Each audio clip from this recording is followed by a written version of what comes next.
लेकिन अतीक भाई, ये सामने चुनाव है, मुस्लिम वोट दिखता है, इसलिए इस तरीके से मुख्तार को महिमा मंडित किया जा रहा है।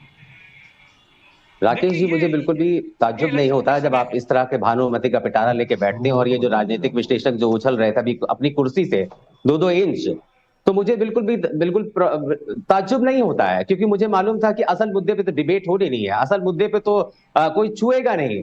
ऐसे पोर्ट्रेट करा जा रहा है जैसे लग रहा है कि जो है सारी साजिश जो है खुद मुख्तार अंसारी ने अपने खिलाफ कर ली। जो उन्होंने लेटर लिखा है मुख्तार अंसारी ने कि मुझे अपनी हत्या की आशंका है, और उसमें उन्होंने बहुत सारे नाम लिखे हैं, बहुत सारे नाम लिखे हैं, उस पर कोई डिबेट नहीं कर रहा है कि आखिर वो नाम क्यों लिखे गए थे। ऐसा कैसे हो सकता है कि जिसकी मौत हुई हो और जो जैसा चलिए, आपने अतीक भाई, आपने सवाल जो पूछा, रंजन द्विवेदी जी इशारा कर रहे हैं, वो बेहतर तरीके से आपको जवाब दे देंगे।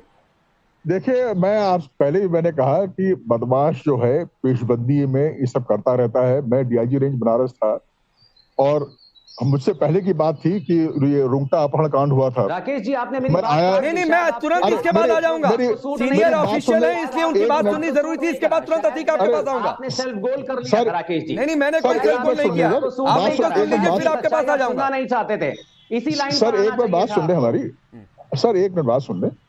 तो वो जब उसका पर्दाफाश हुआ, उसको पकड़ने के लिए पार्टी भेजी हमने। वो विधायक था उस समय, बसपा का, मुख्यमंत्री थी माननीय मायावती जी।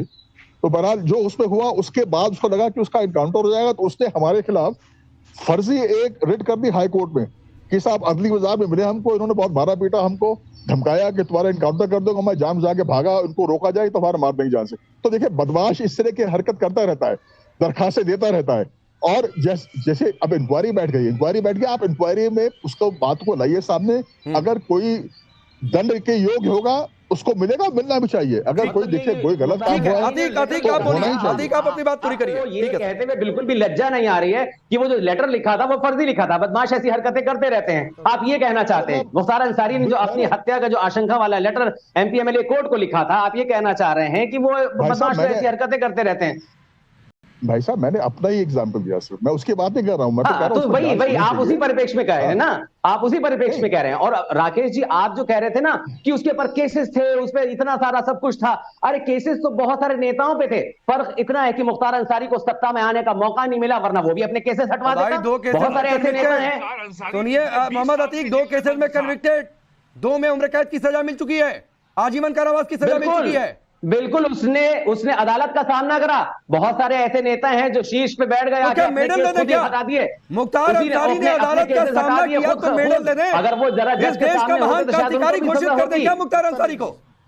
नहीं, बिल्कुल, आप जो है किसी को कुछ घोषित कर दीजिए, मुसलमानों को जो चाहते हैं आप घोषित आगे आपके तो। और आप कह रहे हैं कि मैं मुसलमान कर रहा हूं, हिंदू मुसलमान कर रहा हूं। अरे बिल्कुल, आप जो पिटारा लेके बैठे हैं, आपने उस लेटर पे बात क्यों नहीं करी? आपने मैंने सिर्फ ये कहा कि मुख्तार अंसारी में या फिर अतीक हो या फिर कोई भी अपराधी हो, किसी भी धर्म का हो, मजहब मत देखिए और उसके आधार पर मत उसकी पैरोकारी करिए। मैं सिर्फ ये कहना चाहता हूं। उस पर क्यों नहीं बात हो रही है पूरे मीडिया में? किसी भी अभी आपके सामने मोहम्मद अतीक किस प्रकार से एक सजा याफ्ता हत्यारे दंगाई का समर्थन यहाँ कर रहे हैं। मैं बहुत जिम्मेदारी से कहना चाहता हूं, मोहम्मद अतीक सुनो, एक नरभक्षी जानवर होता है ना तो वो हत्या करने से पहले हिंदू देखता है, ना वो मुसलमान देखता है। तो कृपया करके एकदम मुसलमानों का अपमान करना बंद करो। तुम मुसलमानों का अपमान करना बंद करो।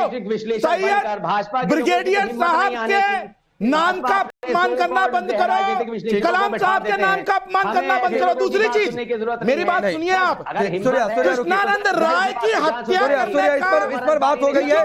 कृष्णानंद राय के परिवार ने आज जाकर काशी विश्वनाथ में मत्था भी टेक दिया और वो कह रहा है कि ये भगवान ने न्याय कर दिया है। लेकिन शादाब, मैं फिर आता हूं, आप एक ग्रुप की आलोचना कर रहे हैं, दूसरे ग्रुप की आलोचना नहीं कर रहे हैं। तो आपको भी वही धर्म वाला, मजहब वाला प्रेम है या फिर मुख्तार में आपको सिर्फ अपराधी दिखाई देता है?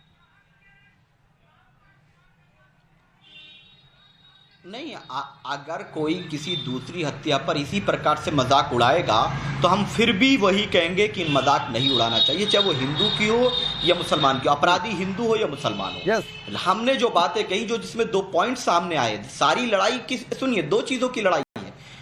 अदालत ने उनको सजा दी, वो सजा भुगत रहे थे, कोई नहीं, जो जैसा करेगा, जो अदालत ने फैसला किया सही या गलत, शादाब, मैं आपको रोक रहा हूं क्योंकि लगातार जो तस्वीरें अपडेट्स आ रहे हैं वो दर्शकों को दिखाना और पहुंचाना जरूरी है। विद्यानाथ झा हमारे सहयोगी जुड़े हुए हैं गाजीपुर से, सीधे उनका रुख करते हैं। विद्या, यहां से उसके शव को लेकर यानी बांदा से उसके शव को लेकर रास्ते में है, पुलिस निकल चुकी है। संभवतः 11 या 12 बजे क्या वहां पर तैयारी क्या आप देख पा रहे हैं? जी बिल्कुल, मैं आपको जरा दिखा देता हूं जो तस्वीर है यहाँ की। सीधे ये देखिए, ये जो मेन रोड से अंदर की तरफ गली जाती है मुख्तार अंसारी के घर के लिए, जिसको फाटक कहा जाता है, वहां पर आप देख रहे हैं कि यहाँ पर लोगों का आना जाना लगातार जो सिलसिला है वो चल रहा है। लेकिन अब क्योंकि ये खबर पुख्ता हो गई है कि मुख्तार अंसारी का जो शव है वो वहां से निकल चुका है और वो 6 से 7 घंटे के बीच में यहां पहुंच जाएगा, तो यहां पर जो इंतजाम प्रशासन की तरफ से किए जाने थे वो इंतजाम भी पूरे कर लिए गए हैं।